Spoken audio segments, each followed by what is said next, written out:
So we will get started in just a minute. I know that many people today are planning to go over for the memorial service for Coach Miller. So we are going to be brief. We shouldn't be more than a half hour this morning, but we wanted to give an opportunity to check in on our progress with the community youth assessment and hear from our team from Elite Business Strategies, and then address any questions that any of you may have as we go forward. So we'll start with a brief presentation and just do an overview, and then have space for questions after that. Right, I'm going to share, Nicole, I'm going to share my screen so that we can just work through the presentation, okay? Okay.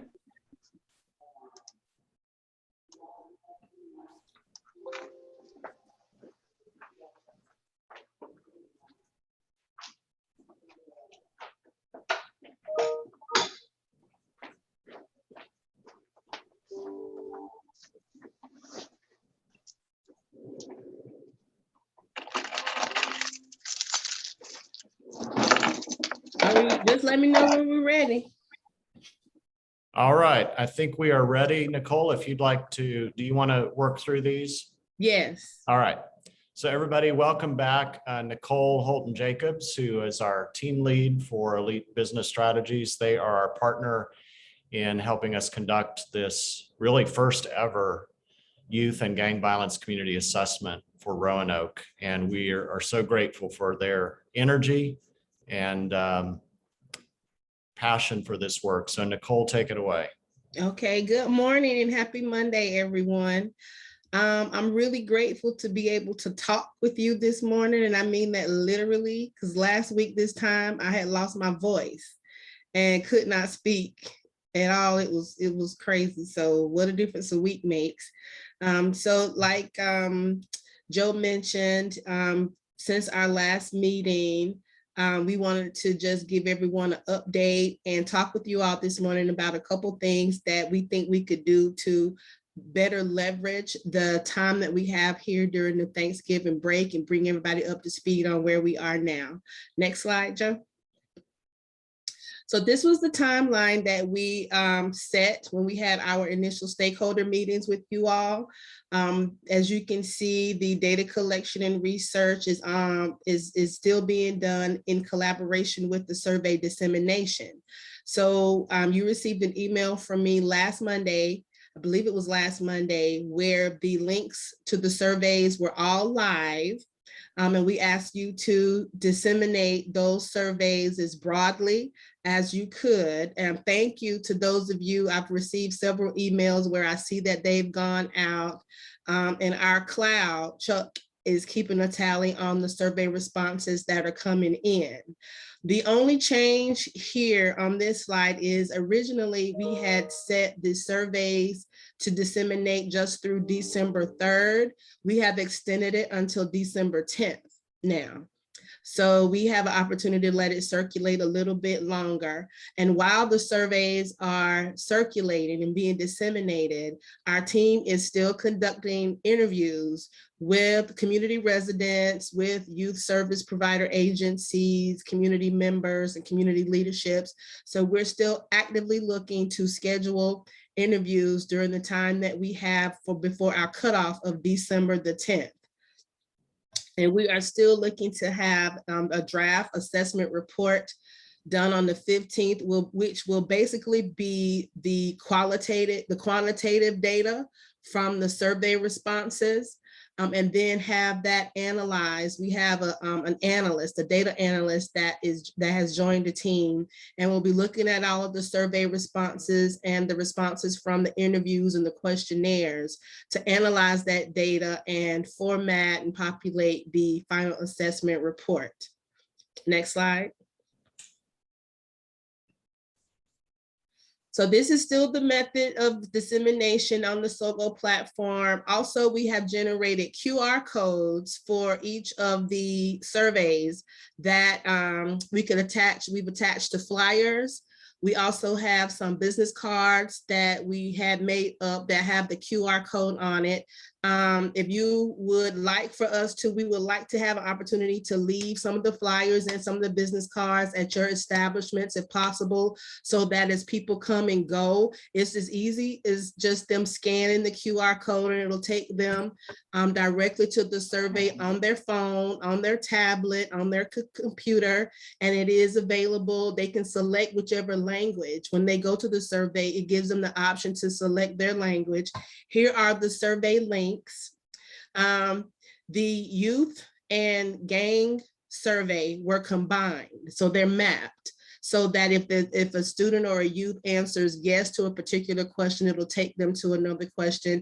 And I really took the feedback that you all provided about the length of the surveys and some of the concerns about some of the types of questions on them.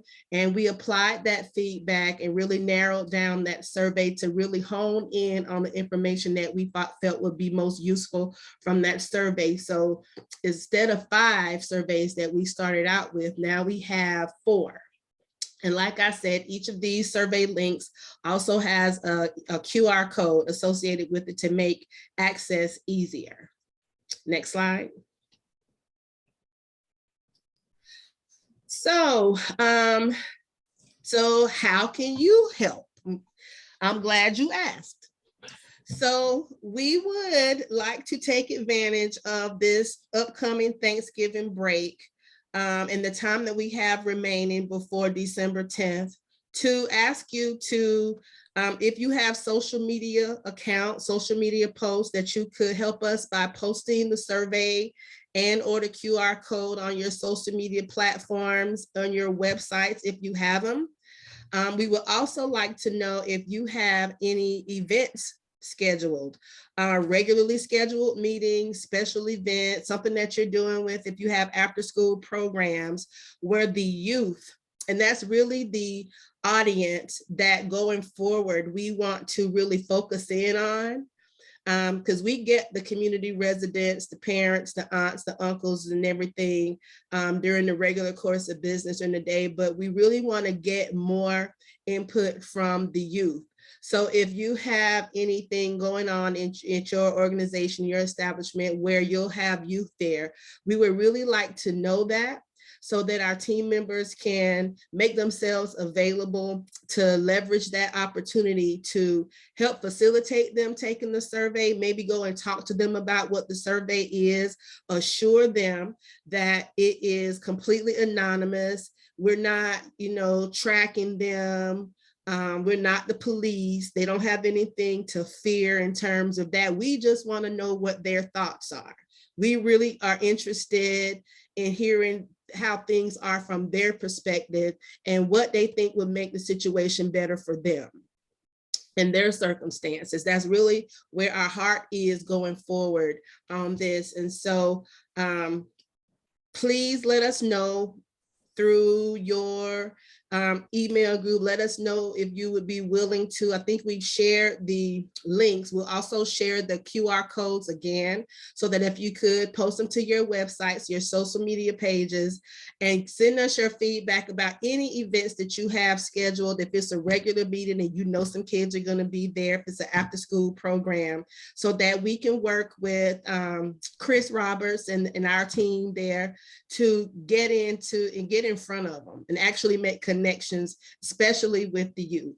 Also, if you're interested and you think they may be interested in having an interview done by telephone or in person, those interview requests can be made to Jasmine Tolliver. Her email address is on the slide, jasmine.tolliver@ebsleaders.com, and she will schedule an interview. It could be an in-person interview or it could be a virtual interview. Next slide. And as always, feel free to reach out to any of our team members.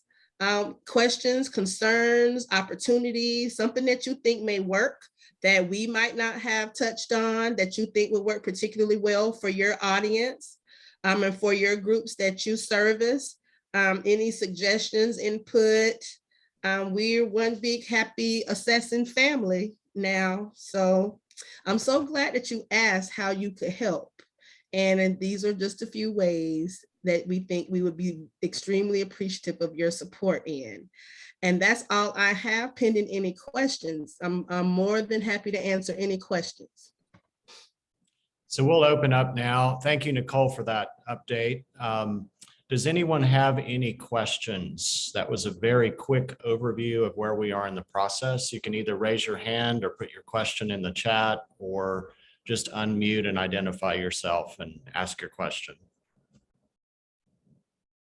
Let me just say that some of the one over the weekend, we were able to, there was a turkey giveaway, a food giveaway at Melrose Branch Library over the weekend, where they had between 300 and 400 people attend.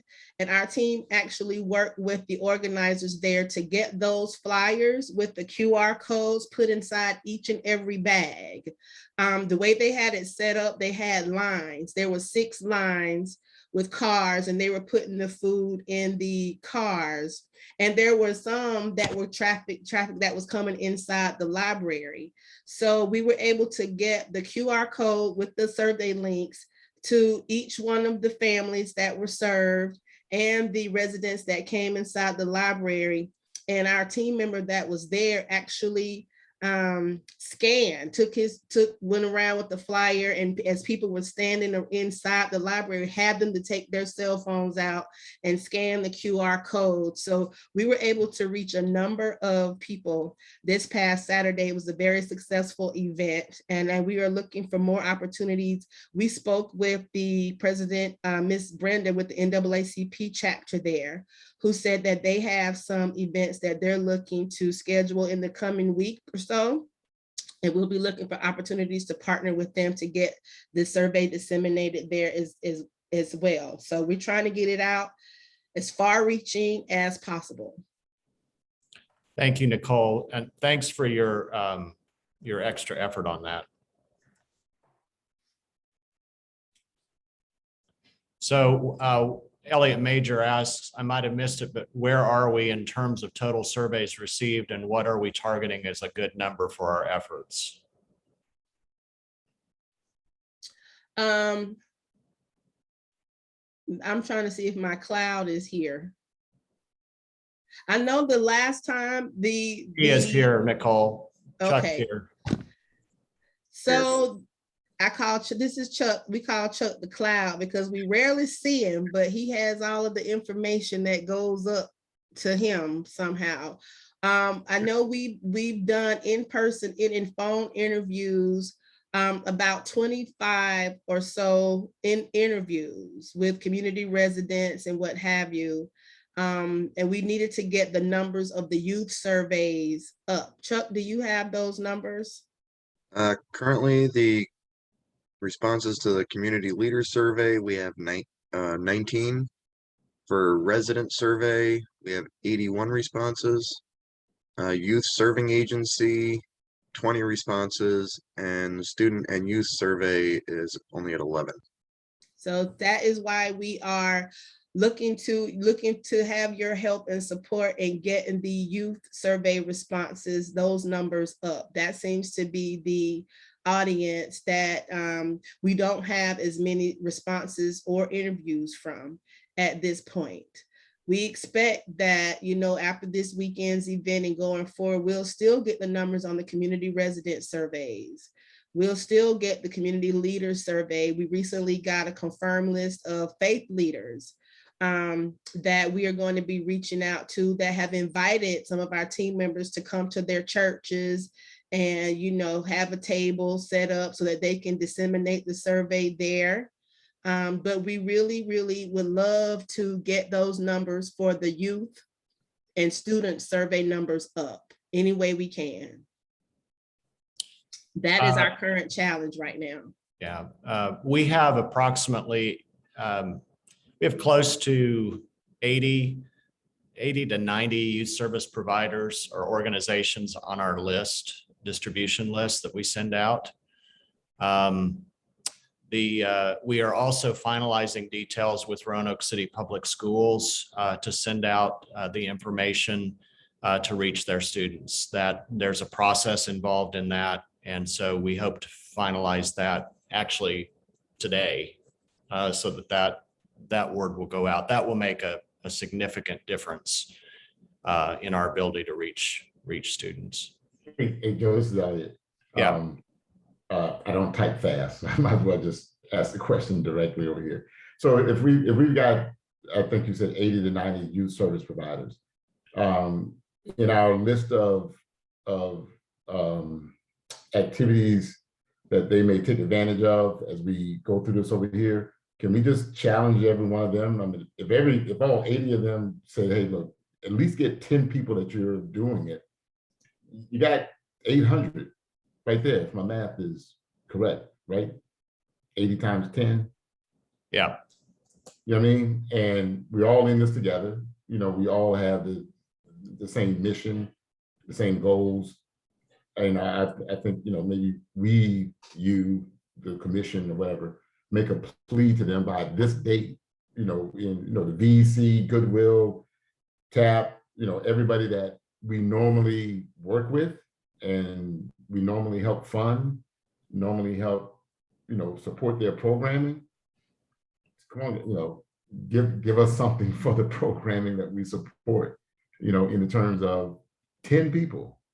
That moves the needle. I mean, and I you know, so it's, you know, most of the time a survey, you want to have some type of target area. I don't know what the percentage of youth are, but I think you definitely want something more than 20 or 30 respondents throughout this.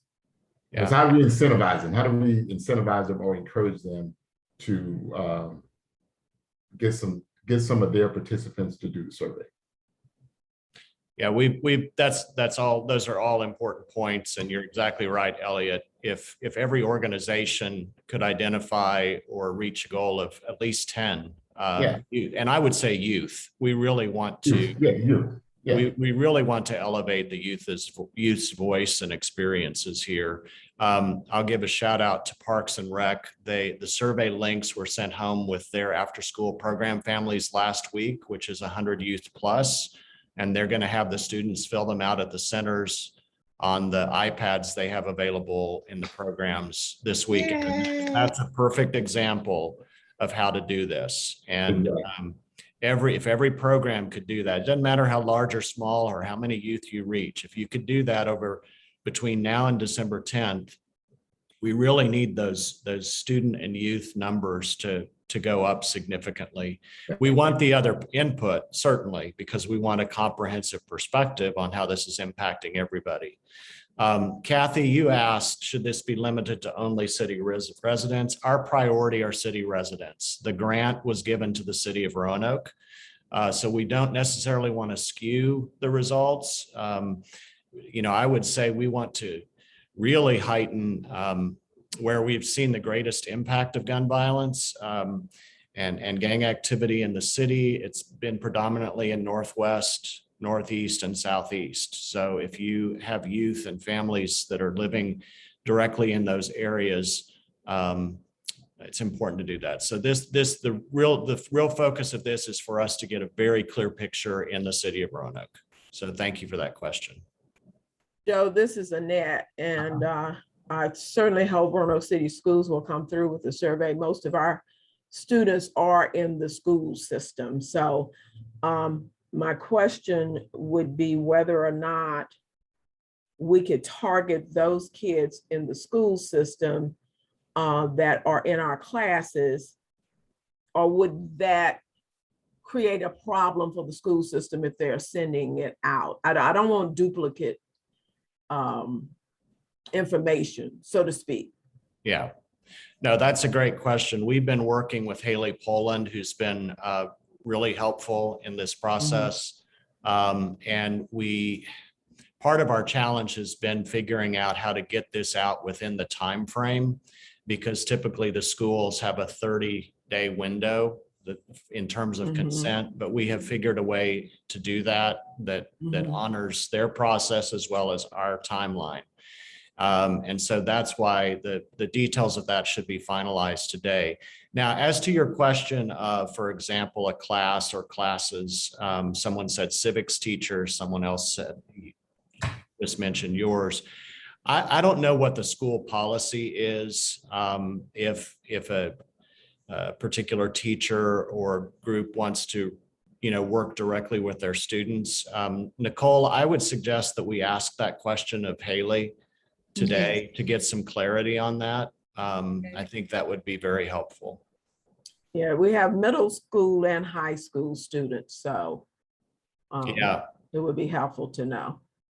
Well, and just, kind of back to Elliot's question, I'm not a researcher by vocation, so I don't really know the best answer to this. But usually when you have an assessment, you want a pretty solid sampling of your population. And we have in Roanoke City Public Schools, we have, I think, around 6,000 middle and high school students. So even 10% of that would be 600. I would hope for a higher return than that to give us a better sampling. But if everybody did 10% of your students and youth that you work with, whatever that number is, that's going to help get us to that point. Yeah, and that's my point, that we got so many youth service providers that one would think it would be easy to reach that number with minimal effort. I mean, you can find the next 10 people who walk through the door. I mean, youth to walk through the door. I don't care, give them a $5 gift card or something. Well, and and we've been talking just in terms of our process, how to incentivize. So if there are some things that we can work with you all on to provide incentives, we're open to that. So please let us know. We've discussed gift cards. We've discussed, there was something else we had talked about. Haircuts. We had talked about free haircuts.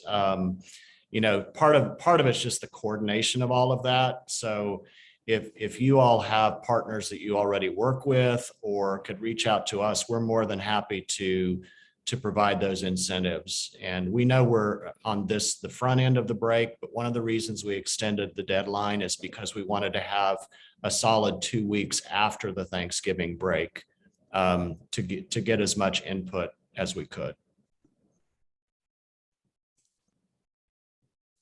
Okay. I do have a question. Okay, go ahead, Sade. Yes, I was just wondering, what is the easiest and best way to communicate with parents about the survey? Like what exactly it is so that they can either opt in or opt out? Like, yeah, if that makes sense. Just so we can figure out how to best communicate with them. Well, I would say that if you already have a relationship with your parents, there is an article that Nicole wrote that we actually sent to the Roanoke Tribune, which should be in this week's issue. We are glad to send that out, and you could adapt that as a letter or a handout to parents. And we can include, I believe in that article, we included the youth survey link as well as the community resident survey link. So, and the QR code. And the QR code. So we can send Yes. that out to you all today, so that could be sent out directly to parents. Because you already have a relationship with them, I think that's the way to go. And then you can frame it from your organization and that you're working in collaboration with us as a partner agency to get this word out. Okay. Even if they well, take it home and do it together. right. Well, so that would be awesome. That would be ideal, because if parents are coming in and they have children there, the mom can take one, the mom or the dad can take one survey, and they can, the student, the child could take the youth survey, the youth and student survey. So it could be a family thing, and they just eat popcorn and fill out surveys. Yeah. Right. Yeah. So we have something that we've given our parents already for it, and they have the link and everything, but just like on the spot while we're there, like handing it to them, like it just feels odd. Just like, hey, this random survey like that. I don't feel like I have enough information to like share with them before they like read it. Cause I think the letter, it says what it is, but it doesn't like, it's just a strange, like, I don't feel like it gives enough information on the spot to like say, hey, like this gun violence survey that we want you to fill out, if you know what I'm getting at. Like, if there's a smoother, simple way, just that's easy to say like, hey, this survey specifically is this, and yeah, and they can let us know like if they. Well, I think the letter that, or the article that I've mentioned does that. Okay. Someone else suggested a script. Okay. You know, we can craft something to send out to you all today, but I think it's really important. You all know your clients, you know, your youth, you know, your parents. So you want to be able to take the core of this. You know, the easiest thing to say is that we are conducting a youth and gang violence community assessment, and we really need your input. We want to know how you're experiencing this in the community, and your input will help us create strategies to not only have a safer city for everybody, but to help us have meaningful ways to reduce gang-related violence, really any violence, but Right. gang-related violence that's contributing to gun violence in the community. Okay. Yep, that's great. Hi, this is Angela. Can I chime in for a minute? Hi, Sade, how are you? Good. How are you, Angela? Sometimes I know it's difficult to say the word gang violence, and as soon as you say that to some parents, they just shut down. So what I've been doing is just saying we want the input from the whole community on what's going on with our youth. And we especially want to hear from our youth and our parents. And when they read it, they're going to see that we're, you know, touching on the gun violence, we're touching on violence in general, but just to make it easier, because everybody's aware that right now our youth are hurting and we're trying to identify why. And you can just say it like that. Know in your heart, Sade, if you don't mind me saying that, just say, you know, we care about our youth and we really want to get the feedback from you, because we as providers don't want to just keep coming up with programs that don't work. And when you say that, more parents are willing to put their input in. We want to create something that the community wants, but we can't do that without your feedback of everything you think is going on along with the youth in your family. I hope that helps. That is perfect, That's Angela, awesome. because we don't want to start with anything that's going to be a barrier that's going to turn somebody off. I mean, we know the realities, but sometimes the language that we use can be a turnoff. So I think focusing on what our points of connection are. I think what Angela said is spot on. Our youth are hurting, our community is hurting. We need your input so that we can bring some healing to the hurt that we're experiencing. That's just bottom line right at it. So thank you, Angela, for that. No problem. And my last part is just being careful with just keep saying that word gang, because even when we share that with the youth, some of them will not check off, I'm in a gang, if they feel like they're just representing their neighborhood or they're protecting their family. So even when I asked my group of gentlemen, some of them straight out would say, yep, I'm in a gang and identify, but others would say, nope, I rep the neighborhood of, and they'll say a neighborhood. So we don't want to mess up the statistics of the survey by us keep saying that word gang. So that would be my only advice. And at the end of the day, just say it takes a village. We're all a village. Hi. That's right. Thank you, guys. All right. Thank you. Great conversation today. Any other questions or comments? We will do these regularly from now through the end of the survey time. So look for another invitation on that. And Nicole, perhaps we can send out by this afternoon, like a simple script for our organizations to encourage, conversation about this. Right, to help facilitate the conversation with the parents. And okay. Yeah, there was one other thing that Patrick brought up earlier. Yeah, the thing that we're making sure of with the schools is that the parents give consent. We have to follow that protocol. So he said that we wanted to make sure we got permission with parents to have the kids take the survey. We did that with the memo with the links. I think it's really important to do that. So thank you for taking that extra step. And as soon as you all get that permission, if the sooner you let us know, the better, so that we can help and encourage. We can tell the students now, you know, be on the lookout for a survey. This is going to be helpful. You know, you and your parents can even take the survey themselves, but we really want to hear from you. You have something to say. We want to get that information. So as soon as you know, Joe, if you can send us an email out, we'll be glad to. All right, great. encourage that. Like I said, we hope to have some confirmation of everything with the schools today. So, and we will include that in our email update. Quick question from the library side. And sorry, I had a staff member step in, so I might have missed the answer to this, but picking up on that. So if we're asking parent permission from the students that do this from the schools, what do people like parks and libraries? So like Patrick's pushing out to his.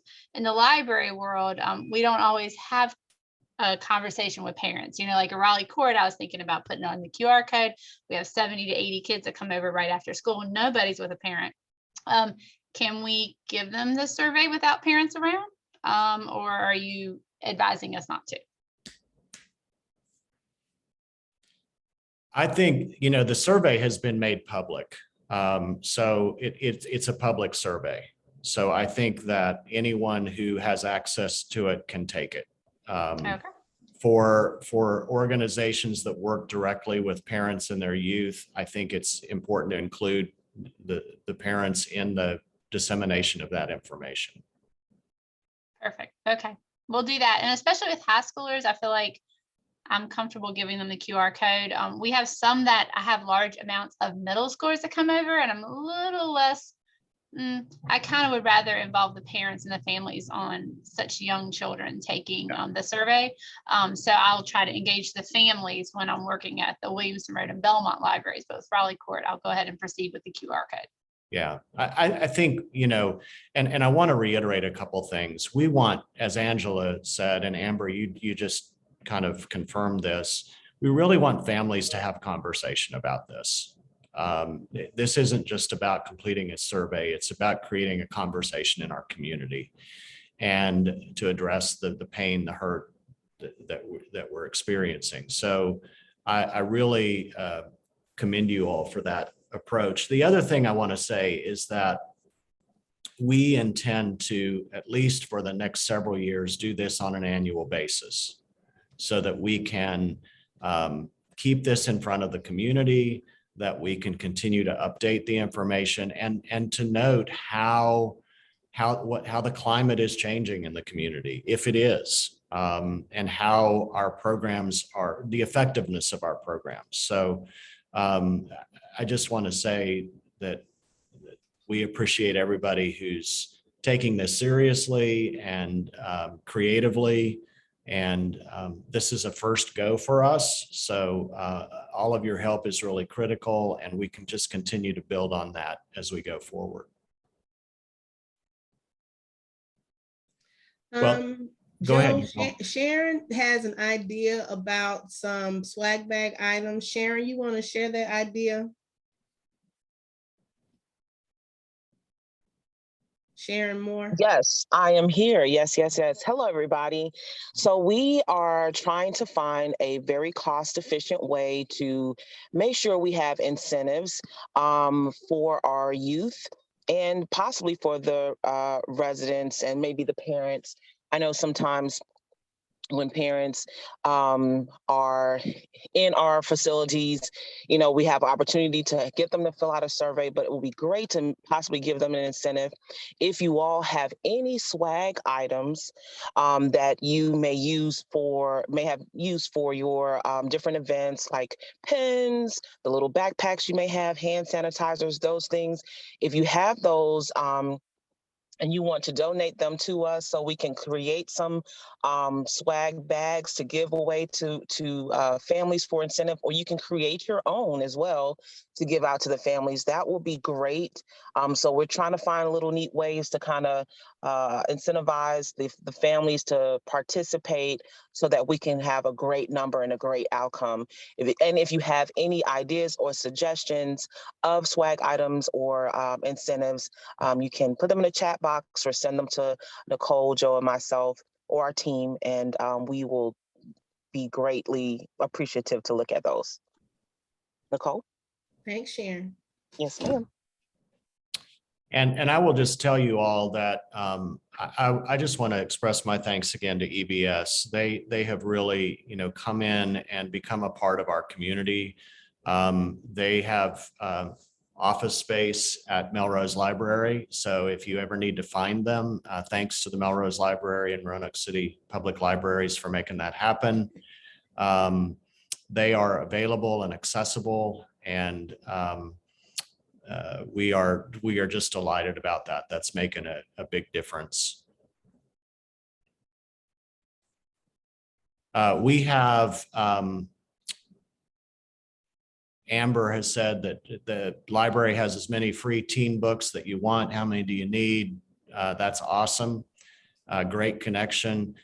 We have ample funding in the budget to support incentives. You know, we had hoped that we could hold some meetings in venues, and so we included some funding to support the cost of those venues. And so that's another thing that we can provide. Swag items can be brought to the Melrose Library. Yes.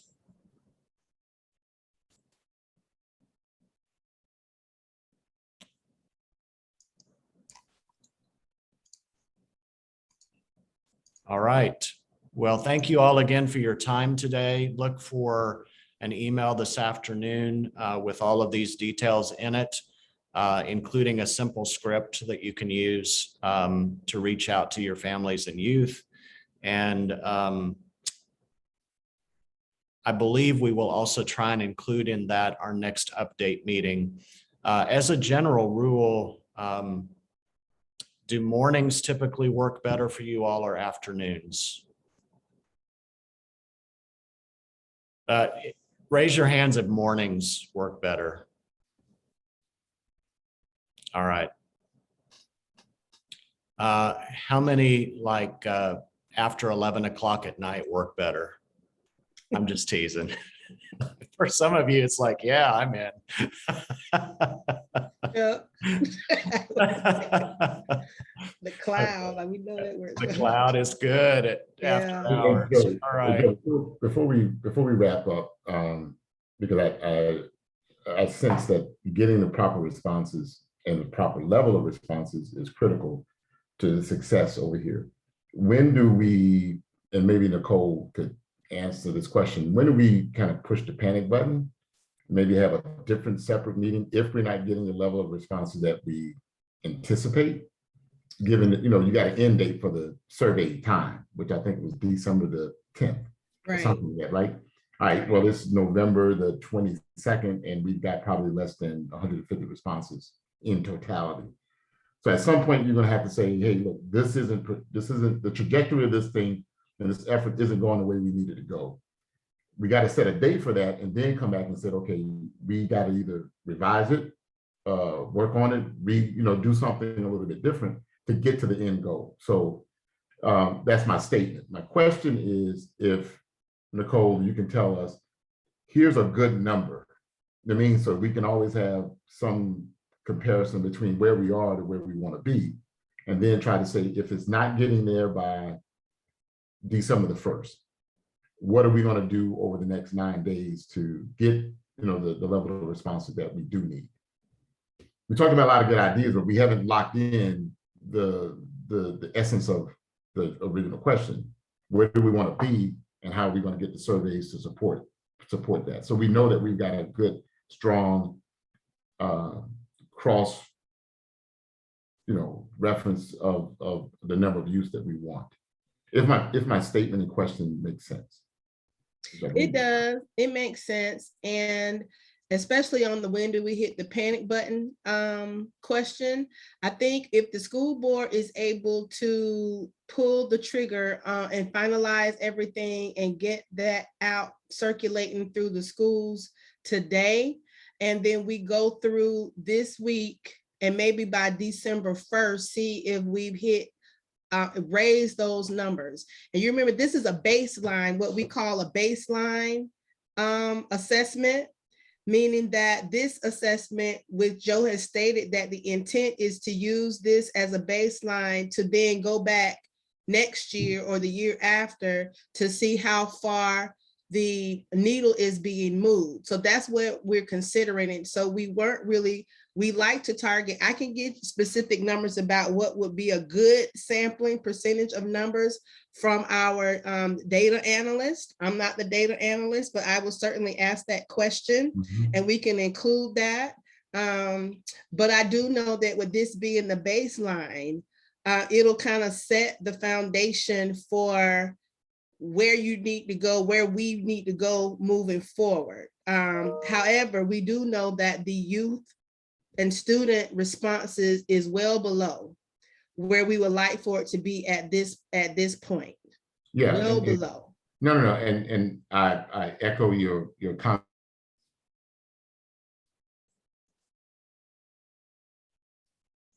We get a higher level of responses because it's the baseline. Right. For that very reason, we want to make sure our initial efforts are fully vetted as much as possible. Absolutely, I agree with you. And right. I have an 11:15 meeting with my data analyst, and I will actually get those numbers to find out exactly what would be considered successful, because a successful sampling percentage wise from these 4 different groups. Yeah. For this assessment. All right, and if we can have that. Absolutely. And I'm sorry, Joe, let me know if I'm not keeping this going as long as we need to, but if we can have at least that, now we've got a framework for where we need to be, and if we're falling short, what do we need to do to change that? Yeah. Yeah, and we discuss that on a daily basis with EBS. The other thing I will share is that Nicole and Chuck, if we could get like a daily update on the survey numbers and whether we distribute that daily or every other day, I think that's a good way to keep everyone motivated and encouraged by where we are, because being able to see a shift in those numbers can make a big difference. So we can include that as well. And if I can just add one thing, Joe, if they're going to do a daily number like that, try to segment Nicole, by service providers, the schools, the libraries, or something that over here. Because anyway, try to segment it. So yeah, we would do that. Maybe you already do that. I don't, we would do it like Chuck did today. Number of community leader surveys, number of community residents, number of youth and student, and then the number of youth service provider agencies. All right. Thank you all so much, and stay tuned. Bye, Wonder Twins. Bye, everybody. Bye, everyone.